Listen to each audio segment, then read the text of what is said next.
सबसे famous street food को आज दिया एक हेल्दी ट्विस्ट। आज हमने बनाए हैं ये होल व्हीट फ्लोर के मोमोज और एकदम स्ट्रीट स्टाइल बन के ये तैयार हुए हैं। इसके साथ हमने बनाई है एक बहुत ही बेहतरीन स्पाइसी चटनी जिससे मोमोज का स्वाद और दुगना हो चुका है।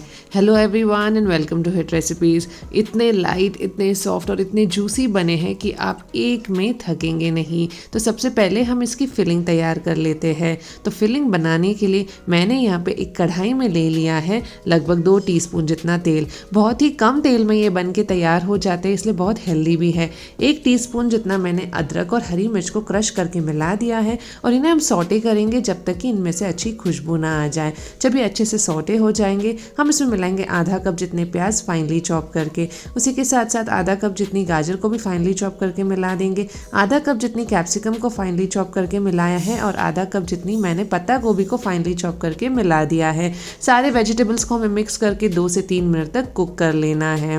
सारे वेजिटेबल्स को मैंने एक हैंड चॉपर में चॉप किया था, आप चाहे तो इलेक्ट्रिक चॉपर का भी इस्तेमाल कर सकते हैं। नमक स्वाद अनुसार मिला देंगे, साथ ही में मिलाएंगे आधा टीस्पून जितना काली मिर्च पाउडर। अब हम इसमें मिलाने जा रहे हैं आधा टीस्पून जितना सोया सॉस। सोया सॉस में ऑलरेडी नमक रहता है, इसलिए आप नमक देख के ही मिलाइएगा। अच्छे से मिक्स कर लेंगे। वेजिटेबल्स कुक हो रहे हैं। अब इस स्टेज पे हम इसमें बाइंडिंग के लिए मिलाएंगे 1 टीस्पून जितना कॉर्नफ्लोर, जिसमें मैंने 2 टीस्पून जितना पानी मिला के अच्छे से मिक्स कर लिया था। तो स्लरी मिलाने के बाद हमें एक बार इसे मिक्स कर लेना है। इस स्लरी से क्या होगा, बाइंडिंग होगी, वेजिटेबल साथ में आएंगे और हमारे मोमोज फटेंगे नहीं। अब हम इसे मिला रहे हैं 1 टीस्पून जितना चिली गार्लिक सॉस। ये ऑप्शनल है, आप चाहे तो इसे स्किप भी कर सकते हैं, बट इसे बहुत अच्छा टेस्ट आता है। मिक्स कर लेंगे। फिलिंग हमारी एक साथ आ चुकी है। अब हम इसे निकाल देंगे और पूरी तरह से ठंडा करने के लिए साइड में रख देंगे। अब हमें मोमोज का आटा गूंथना है। तो यहाँ पे मैंने 1 कप जितना गेहूं का आटा लिया है, जिसे मैंने मैदे की छलनी में छान लिया था। थोड़ा थोड़ा पानी डाल के हमें एक सख्त आटा लगा देना है। तो पानी आप देख के डालिएगा और हमें इसमें ना नमक डालना है ना तेल डालना है, बस आटा और पानी से हमें एक सख्त आटा बना के तैयार कर लेना है।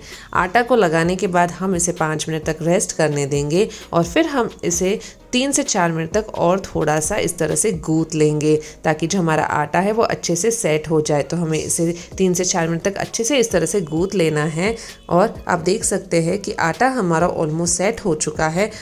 अब हम इसकी एक लोई निकाल के तैयार कर लेंगे। तो लोई को मैंने थोड़ा सा आटे के साथ डस्ट कर दिया था ताकि इसे बेलने में मुझे आसानी हो और इसे हम यूनिफॉर्मली और इवनली बेल देंगे। बहुत ज़्यादा पतला नहीं करना है, बहुत ज़्यादा मोटा भी नहीं करना है, बस थोड़ा सा हल्का हमें इसे मीडियम साइज़ का पतला करके तैयार कर लेना है। और एक कटोरी की मदद से मैंने इसका एक राउंड शेप बना दिया है। बीच में हम फिलिंग रख देंगे और आप जैसे चाहे वैसे इसको शेप कर सकते हैं। अगर आप बड़ी सी लोई लेंगे तो आप इसमें 3 से 4 राउंड्स कट करके भी तैयार कर सकते हैं एक ही बार में और फिर उनमें आप फिलिंग रख के मोमोज को शेप दे सकते हैं। तो मैंने यहाँ पे इसे इस तरह से लंबा लंबा शेप दिया है।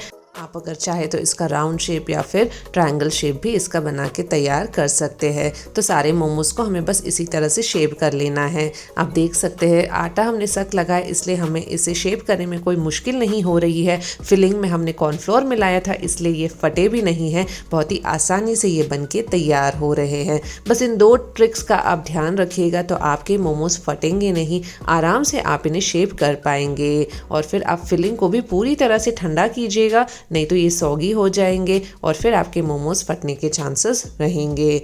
सारे के सारे मोमोज हमें बस इसी तरह से शेप कर लेने हैं। आप सारे मोमोज एक ही बार में शेप करके रख सकते हैं और फिर इन्हें एक साथ ही आप स्टीम भी कर सकते हैं। तो सारे मोमोज मैंने शेप कर लिए हैं और फिर मैं इन्हें अब स्टीम करने वाली हूँ। तो पानी मैंने एक बड़े से बर्तन में बॉईल करने के लिए रख दिया था, जिसके ऊपर मैंने छलनी लगा ली है। अब एक एक करके हम मोमोज रख देंगे। आप चाहे तो इन्हें स्टीमर में भी स्टीम कर सकते हैं। तो सारे मोमोज को हमें एक साथ इस तरह से रख लेने हैं। एक के ऊपर एक मोमोज आप मत रखिएगा, नहीं तो चिपकने के चांसेस रहेंगे।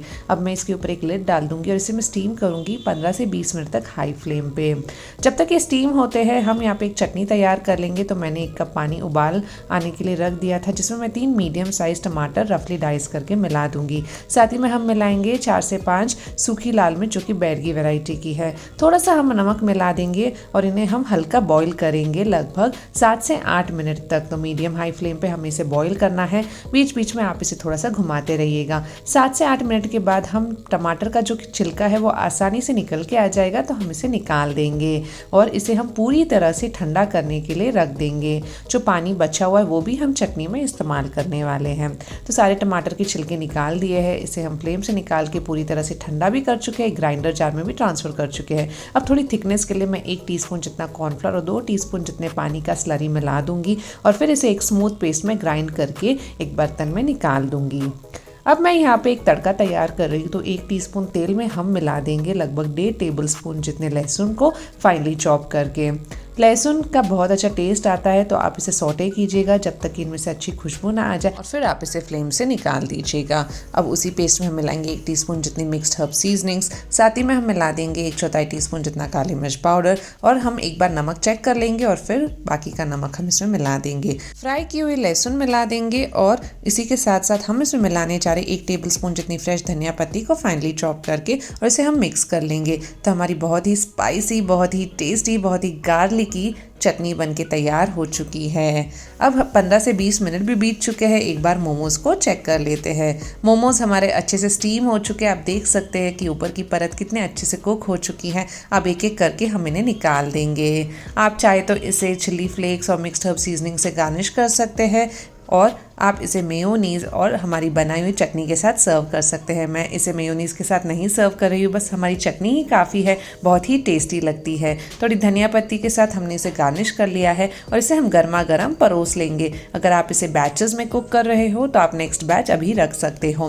क्योंकि ये व्हीट से बने हैं, इन्हें स्टीम होने में थोड़ी सी ज़्यादा टाइम लगेगी, तो आप इसे मिनिमम 15 से 20 मिनट तक स्टीम कीजिएगा, तभी ये अच्छे से कुक होंगे, अच्छे से बन के तैयार होंगे। देखा आपने, हमारे मोमोज फटे नहीं हैं, सॉफ्ट है, जूसी है और चटनी के साथ ये बहुत ही मज़ेदार टेस्ट करते हैं। कैसी लगी आपको आज की रेसिपी? अगर पसंद आई हो तो अपने फ्रेंड्स और फैमिली के साथ शेयर ज़रूर कीजिएगा। चैनल को भी सब्सक्राइब कीजिएगा। Thank you.